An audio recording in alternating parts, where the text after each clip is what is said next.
Alright guys, so it's time again for my quick recap of what's going to be on this month's council agenda. We're running a little bit late this month with the school holidays and things, but it's going to be a quick video, nowhere near as long as the last one, and thank you for those people that watched the whole thing, all 22 minutes of it, and sent me messages and things thanking me for it. It really is good to get that feedback, and it's really appreciated. Alright, so the Singleton Volunteer Bushfire Brigade are transitioning across to become part of the Department of Fire and Emergency Services, or DFES. Now what it means is they're going to go from being a bushfire brigade to the Fire and Emergency Services. Now for them, as a bunch of really enthusiastic, really hard-working guys, they really only get the chance to volunteer their services during the summer months when we have bushfires. But because of this transition, they're going to get additional training and additional support, and it means that during the summer months they'll be able to fight fires, and in the winter months they'll be able to take on more of a sort of state emergency services type role with lots of other training and lots of new toys. Now on the agenda this month is a proposal to spend quite a large sum of money in redeveloping what's called the City Square and Civic Plaza, which is that area just outside the council buildings. Now I think, when you look back to when that building was built in the mid-90s, obviously they had this intention that was going to become a bit of a community meeting point, like an old town square, but it's never really eventuated. Now, on one side of the argument is if we spend a little bit of money and spruce it up and put in some park benches and all that kind of stuff, then maybe people will start to utilise that space, because it is a public area. On the other hand, it's quite a big chunk of money, and is it really the best use of the limited resources we've got? Now there is a notice of motion being put forward to scrap the idea, obviously just do the maintenance that is required, but not do anything big and anything flash and anything new. And I'll be honest, I think that's probably the way I'm leaning, because as much as it would be great to spruce the area up and see it become more of a community hub, I really don't think that now's the right time for it, especially not when we consider all the effort we're putting into the Rockingham foreshore. That little consulting medical practice that only has room for 2 doctors just across the road from Rockingham Shopping Centre, they're putting in a development application to demolish that and the house next door that they've purchased and put in a somewhat bigger medical centre. We'll have room for up to 6 doctors. Now, I'm actually still surprised that people are still crying out for more GPs and things, but it seems that there is a big need for it in the area, and I think this is going to be fantastic. And if you've been down to the Rockingham foreshore recently, at the front of Ostro, the little sort of additional eating area they've got in a parking space at the front of their cafe. Now that was done as a bit of a trial run. It was the first one in Rockingham.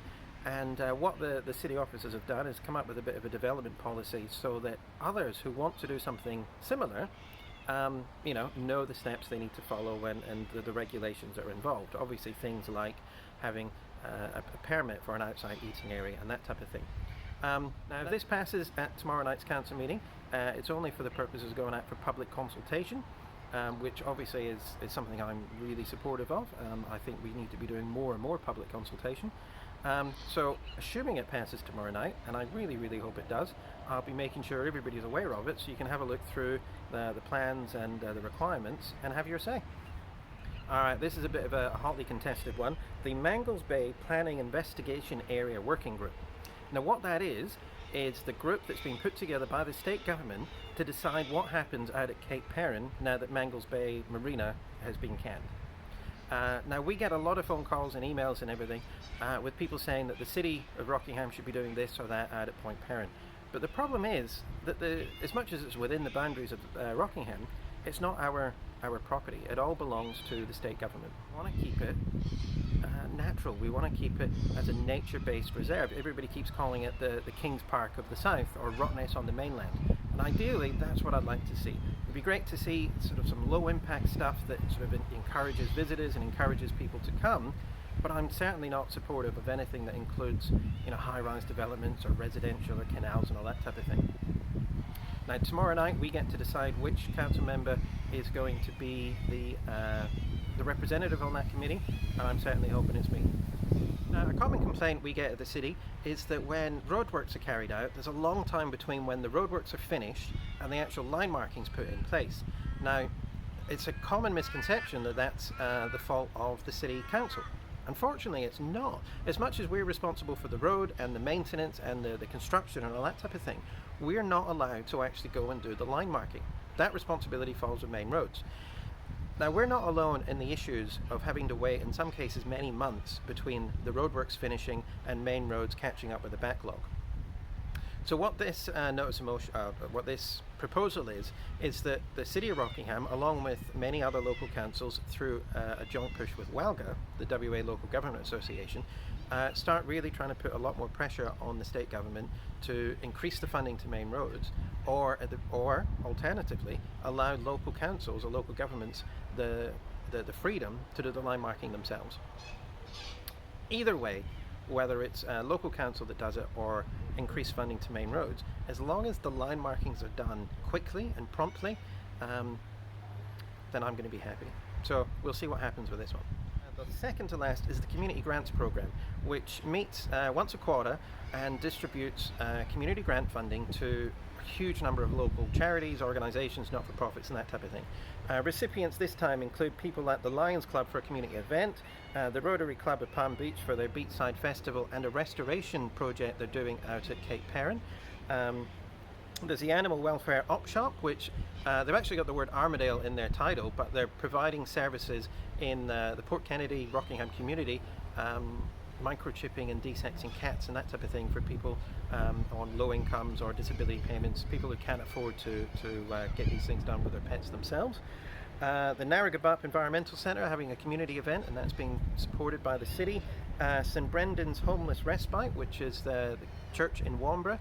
We're providing funding for them to buy more groceries for their homelessness outreach programme.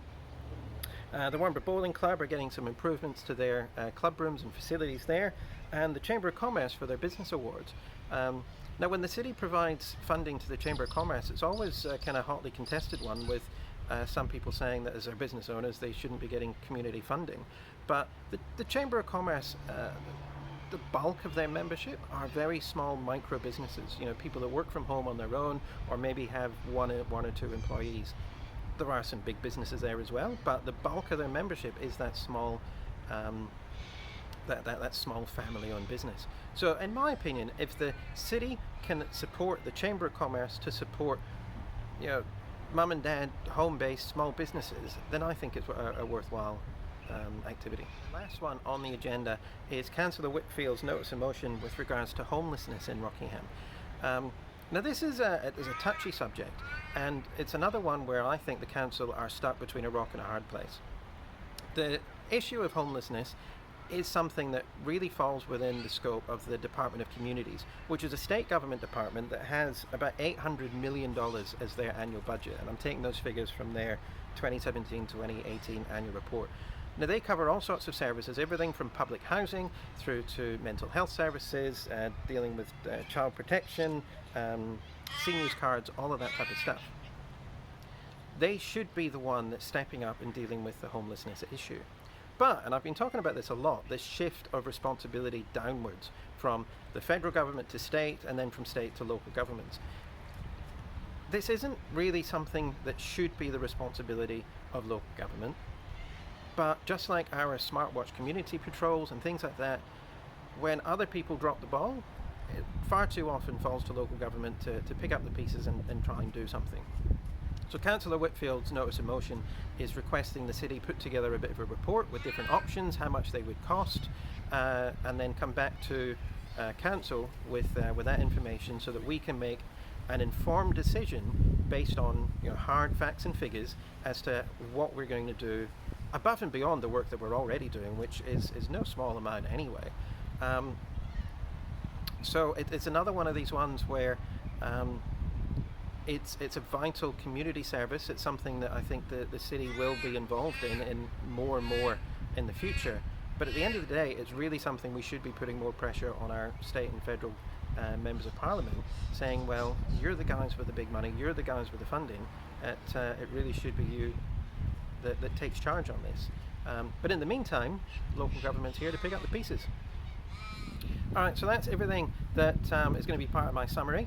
I hope I've done it in a different location this time because it's the school holidays and the kids are down there on the play equipment somewhere. So I hope things like the wind and whatnot aren't going to be too much of a distraction. As always, it's Tuesday night, 6 p.m, the fourth Tuesday of the month, which is tomorrow night. And I hope to see you there. If you'd like to ask a question or anything beforehand, it's always a good idea to email that information through so that the city offices can write up your response so that you can actually get your answer on the night. And if you're planning to ask a question, it's always a good idea to get there 15-20 minutes early just to register and get your seat and things like that. Yeah, I think that's everything. I hope to see you there.